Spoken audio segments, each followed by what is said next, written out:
আমাদের মধ্যে সর্বদাই একটা অলসতা কাজ করে।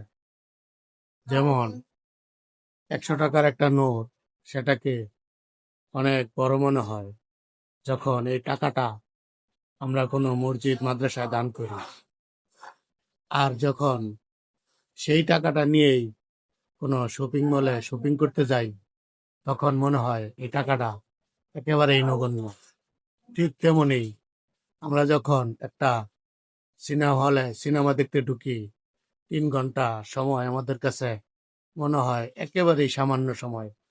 কিন্তু যখন আমরা শুক্রবার জুমার দিন নামাজ পড়ার জন্য ২০ থেকে ২৫ মিনিট সময় নিয়ে জুমা পড়তে যাই, মনে হয় যেমন অনেক সময় ধরে মসজিদে বসে আছি। কথাগুলো যদি সত্য হয় তাহলে একটু কমেন্ট করে জানিয়ে যাবেন।